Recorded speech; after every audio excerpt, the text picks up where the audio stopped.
Hi everyone, आप लोग कैसे हैं? आशा करता हूँ कि आप लोग अच्छे होंगे। तो चलिए आज की क्लास को शुरू करते हैं।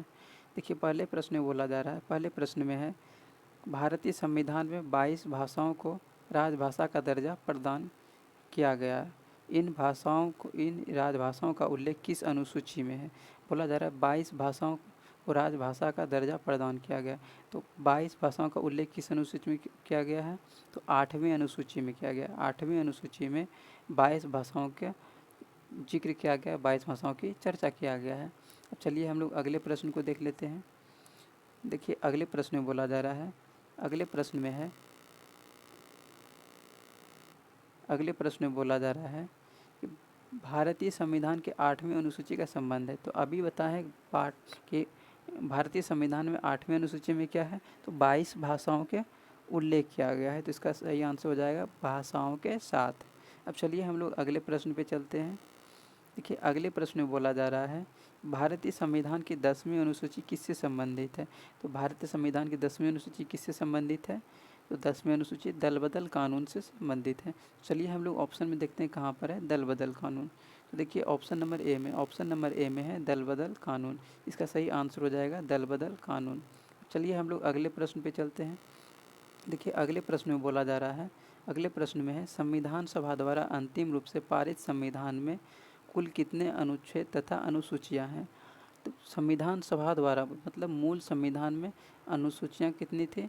8 थी, लेकिन अभी 12 हो गया है। मूल संविधान में बोला गया है 8 अनुसूची होना चाहिए, और अनुच्छेद पहले भी मूल संविधान में भी 395 था और वर्तमान में भी 395 ही है। इसके क ख करके जोड़ दिया गया है, जैसे कि 19 का ए, 19 का बी, 19 का सी, इस तरह करके जोड़ा गया है। इसका सही आंसर हो जाएगा 395 अनुच्छेद और 8 अनुसूचियाँ। अब चलिए हम लोग अगले प्रश्न को देख लेते हैं। तो देखिए, अगले प्रश्न में बोला जा रहा है, अगले प्रश्न में है, वर्तमान समय में भारतीय संविधान में अनुच्छेद और अनुसूचियाँ हैं। अनुच्छेद छूट गया है, यहाँ पे अनुच्छेद और अनुसूचियाँ हैं। तो वर्तमान में अनुसूचियों की संख्या कितनी हो गई है? मूल संविधान में 8 अनुसूची था, लेकिन अभी बढ़ करके 12 हो गया है। 12 अनुसूची और अनुच्छेद तो पहले भी 395 था और अभी भी 395 ही है। इसका सही आंसर हो जाएगा 395 अनुच्छेद और 12 अनुसूचियाँ। अब चलिए हम लोग अगले प्रश्न पे चलते हैं। देखिए, अगले प्रश्न में बोला जा रहा है, वर्तमान में भारतीय संविधान में धाराओं की कुल संख्या कितनी है? तो वर्तमान में भारतीय संविधान में धाराओं की कुल संख्या कितनी है? तो धाराओं की कुल संख्या 395 है। इसका सही आंसर हो जाएगा 395। अब चलिए हम लोग अगले प्रश्न पे चलते हैं। देखिए, अगले प्रश्न में बोला जा रहा है, अगले प्रश्न में है कि संविधान के किस अनुच्छेद में यह अंकित किया गया है कि इंडिया अर्थात भारत राज्यों का एक संघ होगा? तो अनुच्छेद एक में यह चर्चा किया गया है कि भारत राज्यों का संघ होगा। अब चलिए हम लोग अगले प्रश्न को देख लेते हैं। तो देखिए, अगले प्रश्न में बोला जा रहा है, संविधान के अनुच्छेद 1 में भारत को क्या कहा गया है? क्या कहा गया? तो एक भारत को हम लोग राज्यों का संघ कहे हैं। अनुच्छेद 1 में क्या कहा गया है? भारत राज्यों का संघ है। चलिए हम लोग ऑप्शन में देखते हैं कहाँ पर है भारत राज्यों का संघ है। देखिए, ऑप्शन नंबर डी में लिखा हुआ है। ऑप्शन नंबर डी में क्या है? राज्यों का संघ। इसका सही आंसर हो जाएगा राज्यों का संघ। भारत को अनुच्छेद 1 में राज्यों का संघ कहा गया है। चलिए हम लोग अगले प्रश्न को देख लेते हैं। देखिए, अगले प्रश्न में बोला जा रहा है, भारतीय संविधान के किन अनुच्छेदों में नागरिकता संबंधी प्रावधान है? तो नागरिकता संबंधी प्रावधान किस में है? तो भाग 2 में है। और भाग 2 में अनुच्छेद कहाँ से कहाँ तक आता है? तो 5 से 11 तक आता है। और 1 से 5 तक भाग 1 में आता है। भाग 1 में क्या है? संघ राज्य एवं उसके क्षेत्र। और भाग 2 में आता है नागरिकता, जो कि 5 से 11 तक है। और भाग 3 में मौलिक अधिकार, जो कि अनुच्छेद 12 से अनुच्छेद 35 तक है। भाग 4 में राज्य के नीति निर्देशक तत्व है, जो कि 36 से 51 तक है। और 51 का क में क्या है? मौलिक कर्तव्य है। अब चलिए हम लोग अगले प्रश्न पे चलते हैं। देखिए, अगले प्रश्न में बोला जा रहा है, निम्नलिखित में से किन अनुच्छेदों द्वारा भारतीय संविधान नागरिकों को, तो चलिए हम लोग और आगे पढ़ते हैं। आगे क्या है? नागरिकों को मूल अधिकार निश्चितता प्रदान करता है। देखिए, मूल अधिकार आ गया, मतलब मौलिक अधिकार पूछा गया है तो मौलिक अधिकार किस में आते हैं? भाग 3 में आते हैं। और भाग 3 में अनुच्छेद कहाँ से कहाँ तक है? आप लोगों को पता होगा अनुच्छेद 12 से 35 तक है। एक मिनट, अनुच्छेद कहाँ से कहाँ तक है? तो अनुच्छेद 12 से 35 तक है। तो इसका सही आंसर हो जाएगा 12 से 35। अब चलिए हम लोग अगले प्रश्न को देख लेते हैं। देखिए अगले प्रश्न में है कि भारत के संविधान का निम्नलिखित में से कौन सा अनुच्छेद अस्पृश्यता का उन्मूलन करता है तथा किसी भी रूप के इसके आचरण का निषेध करता है? अस्पृश्यता का उन्मूलन मतलब छुआछूत किस में है? तो 17 में है, अनुच्छेद 17 में। चलिए हम लोग ऑप्शन में देखते हैं कहाँ पर है अनुच्छेद 17। तो देखिए ऑप्शन नंबर सी में है अनुच्छेद 17। इसका सही आंसर हो जाएगा अनुच्छेद 17। अब चलिए हम लोग अगले प्रश्न पे चलते हैं। देखिए अगले प्रश्न में बोला जा रहा है, अगले प्रश्न में है अंतरिक्ष में कुल कितने तारामंडल हैं? तो अंतरिक्ष में कुल कितने तारामंडल हैं? तो 89 तारामंडल हैं। तो अब चलिए हम लोग अगले प्रश्न पे चलते हैं। देखिए अगले प्रश्न में बोला जा रहा है, अगले प्रश्न में निक्स ओलंपिया कोलंबस पर्वत किस ग्रह पर है? निक्स ओलंपिया कोलंबस पर्वत किस ग्रह पर है? तो ये मंगल ग्रह पर है। चलिए हम लोग ऑप्शन में देखते हैं कहाँ पर है, मंगल ग्रह। तो देखिए ऑप्शन नंबर डी में है मंगल ग्रह। तो ये इसका सही आंसर हो जाएगा मंगल ग्रह। निक्स ओलंपिया पर्वत किस ग्रह पर है? निक्स ओलंपिया पर्वत किस ग्रह पर है? मंगल ग्रह पर। याद रखिएगा निक्स ओलंपिया पर्वत, निक्स ओलंपिया पर्वत। निक्स ओलंपिया पर्वत कहाँ पर है? तो मंगल ग्रह पर है। अब देखिए अगले प्रश्न में है पार्थिव ग्रहों की संख्या कितनी है? पार्थिव ग्रहों की संख्या कितनी है? देखिए पार्थिव ग्रह किसे कहते हैं? यहाँ पे क्षुद्र ग्रह पाए जाते हैं और इधर वाले जितने भी ग्रह हैं उसको हम लोग पार्थिव ग्रह कहते हैं और इधर वाले जितने भी ग्रह हैं उसको हम लोग बाह्य ग्रह कहते हैं। जैसे यहाँ पे देखिए सूर्य है पहले नंबर, बुध, शुक्र, पृथ्वी, मंगल, बृहस्पति, शनि, अरुण, वरुण।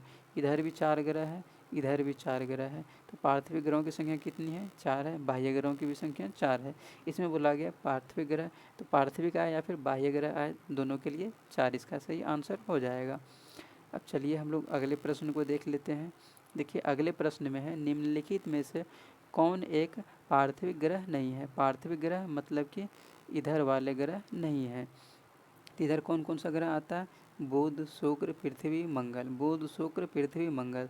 तो बुध नहीं होगा, बुध इधर आता है, शुक्र भी आता है, पृथ्वी है नहीं, मंगल भी इधर ही आता है, शनि ग्रह इधर आता है। इसका सही आंसर हो जाएगा शनि ग्रह। शनि ग्रह को हम लोग पार्थिव ग्रह नहीं बाह्य ग्रह कहते हैं। अब चलिए हम लोग अगले प्रश्न को देख लेते हैं।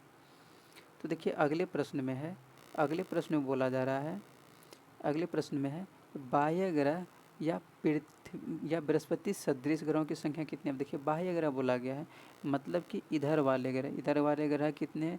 बृहस्पति, शनि, अरुण, वरुण, 4 ग्रह है। और ये बोला गया बृहस्पति सदृश, तो मतलब इधर ही ना बृहस्पति ग्रह पाया जाता है। ये भी बोला गया है कितने ग्रह होते हैं? 4 ग्रह। अब देखिए बाह्य ग्रह पूछे या फिर ग्रह बोले तो दोनों को दोनों आंसर हो जाएगा 4 ग्रह। दोनों तरफ 4 ग्रह पाए जाते हैं। अब चलिए हम लोग अगले प्रश्न पे चलते हैं। देखिए अगले प्रश्न में बोला जा रहा है कि बृहस्पति सदृश ग्रहों में सम्मिलित नहीं है। बृहस्पति सदृश ग्रहों में सम्मिलित नहीं है मतलब इधर कौन सा ग्रह नहीं है? बाह्य ग्रह तो यही ना है, बृहस्पति सदृश ग्रह, बृहस्पति, शनि, अरुण, वरुण। मतलब इसमें से जो भी ऑप्शन नहीं रहेगा तो वही सही आंसर होगा। देखिए शनि ग्रह इधर ही पाया जाता है, ये नहीं होगा। अरुण ग्रह इधर ही पाया जाता है, ये भी नहीं होगा। शनि ग्रह यहाँ पर है, अरुण ग्रह यहाँ पर है। उसके बाद मंगल नहीं पाया जाता है, मंगल इधर पाया जाता है। वरुण यहाँ पर है। तो इसका सही आंसर क्या हो जाएगा? मंगल ग्रह को हम लोग पार्थिव ग्रह कहते हैं। ये सदृश ग्रह मतलब ये बाह्य ग्रह नहीं होगा। इसका सही आंसर हो जाएगा मंगल ग्रह। अब चलिए हम लोग अगले प्रश्न को देख लेते हैं। देखिए अगले प्रश्न में बोला जा रहा है, अगले प्रश्न में है कि निम्नलिखित में से किन 2 ग्रहों को छोड़कर शेष सभी ग्रह सूर्य के चारों ओर वामावर्त घूमते हैं? तो देखिए 2 ग्रह हैं जो कि सभी ग्रह से विपरीत दिशा में घूमते हैं। देखिए कौन कौन सा? शुरू से दूसरे नंबर पे और अंतिम से दूसरे नंबर पे। तो शुरू से दूसरे नंबर पे कौन आता है? शुक्र ग्रह। और अंतिम से दूसरे नंबर पे कौन आता है? तो अरुण ग्रह। बुध, शुक्र, पृथ्वी, मंगल, बृहस्पति, शनि, अरुण, वरुण। मतलब शुरू से दूसरे नंबर पे शुक्र ग्रह और अंतिम से दूसरे नंबर पे अरुण ग्रह। तो इसका सही आंसर क्या हो जाएगा?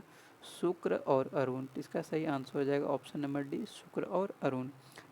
शुक्र और अरुण ग्रह अन्य सभी ग्रहों से विपरीत घूमते हैं। अब चलिए हम लोग अगले प्रश्न को देख लेते हैं। देखिए अगले प्रश्न में है, निम्नलिखित में से कौन सा एक तारा है? कौन एक तारा है? चंद्रमा। चंद्रमा ये तारा नहीं है, ये क्या है? ये एक उपग्रह है। और ये किसका उपग्रह है? ये पृथ्वी का एकमात्र उपग्रह है, एकलौता उपग्रह है ये किसका? पृथ्वी का। और शुक्र क्या है? तो शुक्र क्या है? एक ग्रह है, ये तारा नहीं है। पृथ्वी क्या है? तो आप लोगों को पता ही होगा, हम लोग पृथ्वी पर रहते हैं, तो ये तारा नहीं है, ये क्या है? एक ग्रह है। अब चलिए हम लोग देखते हैं अगले ऑप्शन में क्या बोला जा रहा है। तो देखिए अगले अगले ऑप्शन में है सूर्य। तो सूर्य क्या है? सूर्य आप लोगों को पता होगा, सूर्य एक प्रकार का ये तारा है। पहले हम लोग इसको ग्रह मानते थे, लेकिन ये ग्रह नहीं, ये क्या है? एक प्रकार का ये तारा है। अब चलिए हम लोग अगले प्रश्न पे चलते हैं। अगले प्रश्न में है, सौर पृष्ठ पर लगभग 1 सेकेंड, देखिए बोला जा रहा है सौर पृष्ठ पर लगभग कितना तापमान होता है? तो सौर पृष्ठ पर कितना तापमान होता है? 6000 डिग्री सेल्सियस के बराबर होता है। अब चलिए हम लोग अगले प्रश्न पे चलते हैं। अच्छा, ये सौर पृष्ठ पर बोला गया 6000 डिग्री सेल्सियस, लेकिन अगर यदि केंद्र की बात करेंगे तो 15 मिलियन डिग्री सेल्सियस होता है। चलिए हम लोग अगले प्रश्न पे चलते हैं। देखिए अगले प्रश्न में है कि सौर मंडल का जन्मदाता किसे कहा जाता है? सौर मंडल का जन्मदाता किसे कहा जाता है? तो सूर्य को कहा जाता है। और इसी को हम लोग सौर मंडल का मुखिया भी कहते हैं। किसको? सूर्य को। अब चलिए हम लोग अगले प्रश्न को देख लेते हैं। देखिए अगले प्रश्न में है, अगले प्रश्न में बोला जा रहा है, वैज्ञानिक जिन्होंने सर्वप्रथम खोज की कि पृथ्वी सूर्य के चारों ओर घूमती है, किसने किए थे? तो कोपरनिकस ने किए थे। इसका सही आंसर हो जाएगा कोपरनिकस। तो आज के लिए इतना ही रहने देते हैं, फिर अगले क्लास में नए प्रश्न को लेकर के आएंगे। तो आज के लिए इतना ही।